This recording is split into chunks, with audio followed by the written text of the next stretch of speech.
বোধ করে না। স্বামী স্ত্রী পরিচয় দেওয়াটা মানুষের জন্য যেমন স্বাভাবিক ব্যাপার, তার চাইতেও বেশি স্বাভাবিক হয়ে গেছে এখন এই তথাকথিত বফ গফ এই পরিচয় দেওয়াটা। এই জিনিসটা এমনি এমনি হয়ে যায় না।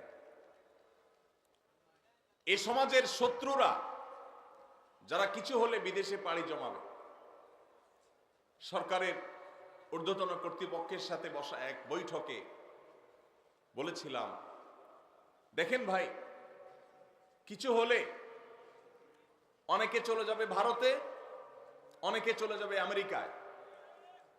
আমরা হুজুররা এ দেশের মাটি ছেড়ে কোথাও যাব না ইনশাআল্লাহ। আপনারা কেউ ভারতে যাবেন, কেউ আমেরিকায় যাবেন, কেউ ইংল্যান্ডে যাবেন, কেউ ইউরোপে যাবেন, আপনাদেরকে ওয়েলকাম গোটা পৃথিবী করবে। আমাদেরকে কেউই ওয়েলকাম করবে না, কেউ তো করবে না, এমনকি সৌদি বা মিডল ইস্টও আমাদেরকে ওয়েলকাম করবে না। আর ওয়েলকাম করুক বা না করুক, এই মাটি ছেড়ে এদেশের মুসলমানরা পৃথিবীর কোথাও যাবে না। এই মাটিকে নষ্ট করতে আপনাদেরকে দেওয়া হবে না।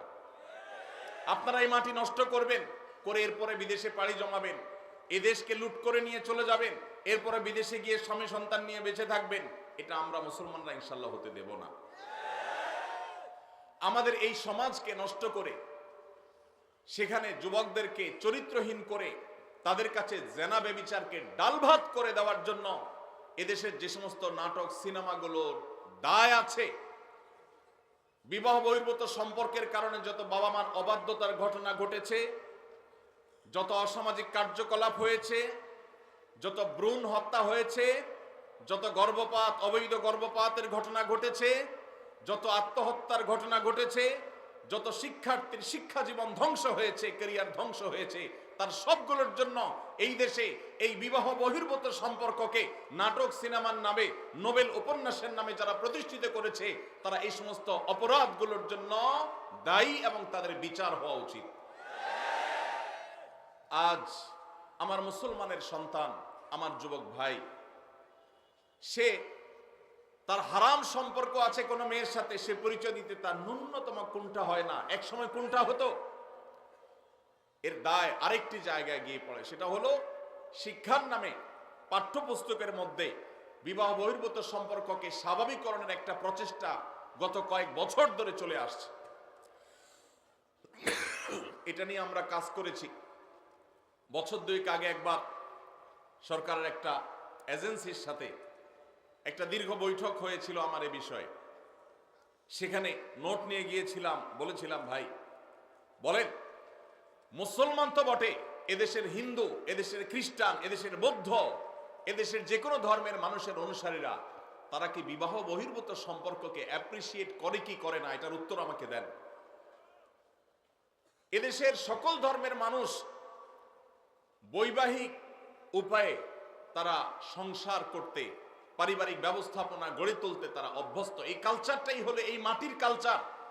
এই মাটিতে বিদেশিদের বস্তা পচা সস্তা কালচার আমদানি করে আমার তরুণদের চরিত্রকে নষ্ট করবার অধিকার আপনাদেরকে কে দিয়েছে? দুর্ভাগ্যজনক হলেও সত্য, আজ পাঠ্যপুস্তকগুলোতে শিক্ষার নামে আমরা দেখেছি গত বহু বছর ধরে আমাদের তরুণ তরুণীদেরকে, আমাদের কিশোর কিশোরীদেরকে অবৈধ সম্পর্ক করবার জন্য তাদেরকে নানাভাবে প্ররোচনা দেওয়া হয়েছে, তাদেরকে নানাভাবে উৎসাহিত করা হয়েছে। নবম শ্রেণী জানা যেন সপ্তম শ্রেণী বইয়ে এই গল্প পর্যন্ত ছিল যে কোনো ছেলে স্কুলের কোনো মেয়ের সাথে হারাম সম্পর্ক করলে বাবা মা যদি সেখানে বাধা দেয়, তাহলে সেক্ষেত্রে বাবা মার সে বাধা দেওয়া অন্যায়, এটা তাদের নৈতিক, এটা তাদের অধিকার, এটা তাদের চাওয়া। পশ্চিমাদের অনেক ভালো দিক আছে, তারা জ্ঞানে বিজ্ঞানে অবকাঠামোতে অনেক কিছুতে তারা আমাদের চাইতে এগিয়ে আছে, কিন্তু পরিবার ব্যবস্থাপনায় তারা আমাদের থেকে কতটা পিছিয়ে আছে? জ্ঞানে বিজ্ঞানে অবকাঠামোতে, শিল্পে, উন্নতিতে তারা যদি আমাদের চাইতে 500 বছর এগিয়ে থাকে, পারিবারিক ব্যবস্থাপনায় আমরা তাদের চাইতে 1000 বছর এগিয়ে আছি আলহামদুলিল্লাহ। অতএব তাদের কাছ থেকে বস্তা পচা সস্তা কালচার আমদানি করে আমাদের দেশের এই কালচারকে ধ্বংস হতে দেওয়া যাবে। এই জন্য 31st নাইটের এই কালচার, বিবাহ বহির্ভূত তথাকথিত প্রেম ভালোবাসা বা অবৈধ সম্পর্কের এই কালচার এগুলোর বিরুদ্ধে যদি আমরা এখনই রুখে না দাঁড়াই, তাহলে ওই যে বয়ফ্রেন্ড গার্লফ্রেন্ড কালচারটা যেরকম স্বাভাবিক হয়ে যাচ্ছে, এটা যেরকম কোনো দোষের থাকছে না, এ ব্যাপারে যেরকম তরুণ তরুণীদের লাজ লজ্জা কুণ্ঠা সবকিছু উঠে যাচ্ছে, অস্বস্তি দূর হয়ে যাচ্ছে, স্বাভাবিক হয়ে যাচ্ছে, রাস্তাঘাটে জেনাবে বিচার হলে সেটাও এক সময় স্বাভাবিক হয়ে যাবে, যদি এখন থেকে আমরা আমাদের উপর আরোপিত এই কালচারাল অ্যাটাক সাংস্কৃতিক যুদ্ধের মোকাবেলা আমরা না করতে পারি। ভাইরা আমার, সেজন্য আপনারা যারা ওয়াজ মাহফিলে এসেছেন, আপনারা বেশিরভাগ মানুষ 31 নাইটের ফানুস উড়াবেন না আমি জানি, আপনারা বেশিরভাগ মানুষ 31 নাইট উদযাপন করবেন না আমি জানি, তারপরও আপনাদেরকে কথাগুলো বলার উদ্দেশ্য হলো সমাজের প্রত্যেকটা জায়গায় জায়গায় মসজিদে মসজিদে এই অপসংস্কৃতি প্রতিরোধ কমিটি গড়ে তুলতে হবে এবং উদ্যোগ নিতে হবে যে আমাদের তরুণদের কেউ যদি এই উচ্ছৃঙ্খল কাজ করতে যায়, কেউ যদি রাত 12টা 1 মিনিটে বিকট আওয়াজে আবারও কোনো মায়ের কোলে থাকা শিশুকে হত্যা করতে উদ্যত হয়, আবারও যদি কোনো অসহায় নারী উদ্যোক্তার সব পুড়িয়ে ছাই করে দিতে উদ্যত হয়, তাহলে তার সে কালো হাত থামিয়ে দিতে হবে, তাকে আইন শৃঙ্খলার কাছে সুপর্দ করতে হবে। ভাইরা আমার, এখানে আমার অনেক স্কুল কলেজের অনেক বন্ধুরা আছেন, অনেক তরুণরা আছেন, আপনাদের প্রতি আমার একান্ত অনুরোধ, আপনি একজন মুসলমান, আপনি একজন বাংলাদেশী, বাংলাদেশের মানুষের এই মাটির কিছু সংস্কৃতি আছে, মুসলমান হিসাবে আপনার কিছু সংস্কৃতি আছে। মনে রাখবেন, যে কোনো জাতির আত্মপরিচয়, তাদের আইডেন্টিটি, এটা তাদের সংস্কৃতির মধ্য দিয়ে টিকে থাকে। যে জাতি অন্যদের সংস্কৃতিতে হারিয়ে যায়, তাদের আত্মপরিচয় আর থাকে না, একসময় তারা বিলীন হয়ে যায়, হারিয়ে যায়। আমাদের এই দেশকে, এই দেশের মানুষকে, আমাদের আত্মপরিচয়কে নষ্ট করে দেওয়ার জন্য হাজারটা ষড়যন্ত্র আছে। এই জন্য বিনোদনের নামে, আনন্দ ফুর্তির নামে, শিক্ষার নামে এই সমস্ত অপসংস্কৃতি প্রবেশ করে। আমার গত কয়েক মাসে বেশ কয়েকবার কয়েকটা মিনিস্ট্রিতে যাওয়ার সুযোগ হয়েছে, বিভিন্ন কাজে বলতে জাতীয় স্বার্থে বা দিনী স্বার্থেই, আমার ব্যক্তিগত কোনো কাজ বা আমার ফাউন্ডেশনের কোনো কাজে যাইনি কখনো। আমি অবাক হয়েছি যে একাধিকবার আমি শিক্ষা মন্ত্রণালয়ে যাওয়ার সুযোগ হয়েছে, মাননীয় শিক্ষা উপদেষ্টার সাথে বৈঠকের সাক্ষাতের সুযোগ হয়েছে। আমি প্রতিবার লক্ষ্য করেছি অন্য যে কোনো মন্ত্রণালয়ের তুলনায় শিক্ষা মন্ত্রণালয়ে বিদেশিদের আনাগোনা সবচাইতে বেশি। ওয়েটিং রুমগুলোতে বিভিন্ন শ্রেণী পেশার মানুষ অপেক্ষা করেন, সরকারের দায়িত্ব পালনরত মন্ত্রী বা উপদেষ্টাদের সাথে সাক্ষাতের জন্য অনেকেই যান। কিন্তু আমি বিস্মিত হয়েছি, যতবার আমি ঢু মেরেছি বা গিয়েছি শিক্ষা মন্ত্রণালয়ে, আমি লক্ষ্য করেছি আমার দেশি ভাইদের চাইতে ভিনদেশীদের আনাগোনা কোনো অংশে কম না, বরং কোনো কোনো ক্ষেত্রে চোখে পড়ার মতো বেশি। আমার প্রশ্ন হলো, আমার দেশের ছেলেমেয়েরা কি পড়বে না পড়বে এটা নিয়ে বিদেশিদের এত মাথা ব্যথার কারণটা কি? তারা আমাদের সন্তানদের মগজ ধোলাই করার জন্য তাদের এজেন্ডা বাস্তবায়ন করতে চায়। এক শ্রেণীর মিডিয়া, এক শ্রেণীর বুদ্ধিজীবী বিদেশিদের টাকা খেয়ে, তাদের কাছ থেকে বিভিন্ন ফান্ড পেয়ে সেগুলোকে হালাল করার জন্য আমাদের সন্তানদের মনে, মননে, মগজে, চিন্তায়, চেতনায় বিষ ঢুকিয়ে দিতে চায়। আর সে বিষ আজ বিষাক্ত করে আমাদের সন্তানদের চরিত্রকে নষ্ট করে ফেলেছে। আমি একটা কথা প্রায় বলি, চরিত্রে কালিমা লাগেনি এমন তরুণ, এমন তরুণী আজ সোনার হরিণ হয়ে গেছে। গত 10 বছর, 20 বছর, 30 বছর আগেও আমাদের দেশের এত দুরবস্থা ছিল না। আমি এই জন্য যে কথাটি বলছিলাম, আমরা পলিটিক্যাল ফ্যাসিজমের বিরুদ্ধে কথা বলি, কিন্তু কালচারাল ফ্যাসিজমের বিরুদ্ধে আমরা কথা বলি না। আমাদের উপরে যে সাংস্কৃতিক যুদ্ধ চাপিয়ে দেওয়া হয়েছে, আমরা মুসলমানের সন্তান মুখে দাবি করছি, কালিমা মুখে পাঠ করছি, অথচ আমার আচার আচরণে, আমার চিন্তা চেতনায়, আমার মননে, আমার মানসিকতায় ভিনদেশীদের চিন্তা চেতনা এমনভাবে গ্রাস করে ফেলছে যে আমি নিজেও টের পাচ্ছি না, ধ্বংসের দ্বারপ্রান্তে আমি চলে যাচ্ছি। সেজন্য আমার কলেজ ইউনিভার্সিটির যে সমস্ত বন্ধুরা আজকের এই মাহফিলে আছেন, যারা আমাকে শুনছেন, আপনাদের কাছে আমি বিনীতভাবে অনুরোধ করছি, আমাকে জবাব দিতে হবে না, নিজের বিবেককে প্রশ্ন করুন।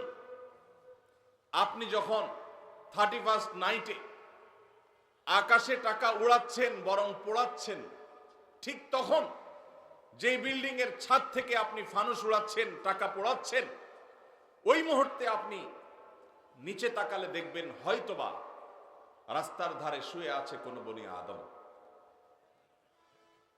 রাস্তার ধারে শুয়ে থাকা কোন মায়ের কোলে থাকা শিশু হয়তো মাকে বলছে, মা আকাশে কিসের আলো, কিসের আগুন। কনকনে শীতে কাঁপছে দেশের প্রত্যন্ত অঞ্চলে এখনো অনেক অভাবী, অনেক অসহায় মানুষ।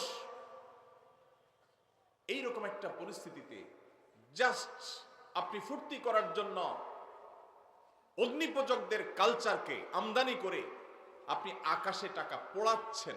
নিজের বিবেককে জিজ্ঞাসা করুন, আপনার এই কাজের সপক্ষে আপনার বিবেক আপনাকে সায় দেয় কিনা। ভাইরা আমার, একজন ইমানদার তার জীবনের একটি বছর যখন পার হয়ে যায়, নতুন একটি বছর যখন আসে, এটা তার জন্য আনন্দের কারণ হয় না। সব নতুনের আগমন মানুষের আনন্দের কারণ হয় না, বরং মানুষের বিবেকে করাঘাত করে কোন নতুনের আগমন। একজন ফাঁসির দণ্ডপ্রাপ্ত আসামির কাছে নতুন দিন, নতুন রাত, নতুন সপ্তাহ, নতুন মাস, নতুন বছর এটা আনন্দের কারণ হয় না। কারণ যত সময় সামনের দিকে অগ্রসর হয়, লোকটা তত ফাঁসির কাষ্ঠের দিকে এগিয়ে যায়। আমরা যখন আল্লাহ রাব্বুল আলামিন আমাদেরকে যখন প্রাণ দিয়ে সৃষ্টি করেছেন, কুল্লু নাফসিন যায়কাতুল মাউত, একদিন আমাদের মৃত্যু স্বাদ আস্বাদন করতেই হবে। একটি বছর চলে আসা মানে হলো আমার বাজেট থেকে, আমার হায়াত থেকে একটি বছর খসে পড়া, কবর দিকে এগিয়ে যাওয়া। একজন মুসলমান, একজন বিবেকবান মানুষ এই জন্য নতুন বছরের দোরগোড়ায় দাঁড়িয়ে ফুর্তি করতে পারে না। এটা বাস্তবতা বিবর্জিত, হাস্যকর, অযৌক্তিক একটি কালচার যেটি অগ্নিপূজকেরা করত। আজ বিজ্ঞান মনস্ক হওয়ার দাবি করে যারা এই কাজগুলো করছে, তারা নিজেরা ধ্বংস হচ্ছে, আমাদের সমাজকে ধ্বংসের দ্বার প্রান্তে নিয়ে যাচ্ছে। বিধায় এই 31st নাইটের এই কালচার, এই অপসংস্কৃতি, এটিকে আমাদের দেশ থেকে ঝেঁটিয়ে বিদায় করতে হবে ইনশাআল্লাহ। ভাইরা আমার, প্রতি বছর আমাদের দেশে শহরের যে সমস্ত 5 স্টার হোটেলগুলো আছে, বিভিন্ন ক্লাব সমিতি এবং বারগুলো আছে, আপনি পত্রপত্রিকা খুললে, গুগল করলে, অনলাইন সার্চ করলে দেখতে পাবেন কোটি কোটি টাকা, মিলিয়ন মিলিয়ন ডলার এই সমস্ত হোটেলগুলোতে খরচ করা হয়, ফুর্তি করা হয় শুধুমাত্র 31st নাইট উদযাপন করতে গিয়ে। সংস্কৃতি যেখানে, তার উৎপত্তি যেখানে, ধর্ম, অঞ্চল বা ভাষা, এই 31st নাইটের সাথে এ অঞ্চলের, এদেশের মানুষের ভাষার বা ধর্মের কোনো সম্পর্ক যেহেতু নাই, অতএব এই কালচার কি আমাদের কালচার? এই সংস্কৃতি কি আমাদের কালচার, সংস্কৃতি? তাহলে যে সংস্কৃতি আমাদের সংস্কৃতি নয়, যে সংস্কৃতি মায়ের কোলের শিশুকে হত্যা করে, যে সংস্কৃতি পরিবেশকে দূষিত করে, যে সংস্কৃতি পরিবেশকে ধ্বংস করে, যে পরিবেশ মানুষকে সর্বস্ব করে, যে পরিবেশ অগ্নিকাণ্ডের ঘটনা ঘটাতে পারে, যে পরিবেশ উন্মাদনা সৃষ্টি করে, সেই পরিবেশ বা সেই সংস্কৃতি সেটা কখনো আমাদের দেশে থাকতে পারে না। আমরা সরকারের কাছে উদাত্ত আহ্বান রাখতে চাই, 31st নাইট উপলক্ষে শুধুমাত্র পটকা ফুটানো আর ফানুস উড়ানো বন্ধ করা নয়, বরং 31st নাইটের এই সংস্কৃতিটাকে নিষিদ্ধ করা হলো। ভাইরা আমার, আমরা আমাদের তরুণদেরকে মহল্লা মহল্লায় তাদেরকে কাউন্সিলিং করব, বুঝাবো। 31শে ডিসেম্বর দিনের বেলায় মহল্লা মহল্লা আপনাদের প্রতি আমার আহ্বান, যে যুবকদেরকে বোঝানো শুরু করেন যে যুবক, কোন অবস্থাতে এই টাকার অপচয় করা তোমার ইসলামের সাথে যায় না, ইমানের সাথে যায় না। এই ভিনদেশী সংস্কৃতিকে তুমি কখনো আলিঙ্গন করতে পারো না। আমরা যদি সবাই সচেতন হই, সবাই যদি সচেতনতার এই কাজে লেগে যাই, সবাই যদি সবাইকে সতর্ক করি, সবাই যদি দাওয়াতের কাজ করি, ইনশাআল্লাহ আমাদের তরুণরা এই বিপদগামিতা থেকে ফিরে আসবে এবং যে সমস্ত মিডিয়া, যে সমস্ত তথাকথিত বুদ্ধিজীবীরা আমাদের দেশে সমস্ত অপসংস্কৃতি চাপিয়ে দিতে চায়, তাদের বিরুদ্ধে আমাদের কথা বলতে হবে, মুখ খুলতে হবে। আল্লাহ তাআলা আমাদের সবাইকে সেই তৌফিক দান করুন। সবাই এই জন্য দাওয়াতি কাজ করতে প্রস্তুত আছেন তো ইনশাআল্লাহ? আল্লাহ তাআলা আমাদের সবাইকে এই অপসংস্কৃতিকে দূর করার জন্য কার্যকর ভূমিকা পালন করার তৌফিক দান করুন। ভাইরা আমার, রাত অনেক হয়েছে এবং সকাল থেকে আপনারা অনেক দীর্ঘ আলোচনা শুনেছেন। আমার মনে হয় যে কথা দীর্ঘায়িত না করাই উচিত। আল্লাহ রাব্বুল আলামিন সকাল থেকে এই পর্যন্ত ওলামা ইকরামের মুখ থেকে, জবান থেকে, পবিত্র জবান থেকে যে সমস্ত কথা আমরা শুনেছি, আল্লাহ তাআলা আমাদের সবাইকে আমল করার তৌফিক দান করুন। জাযাকুমুল্লাহু খায়রা ওয়া আখিরু দাওয়ানা আলহামদুলিল্লাহি রাব্বিল আলামিন। আপনারা একটু বসেন, একটু শৃঙ্খলা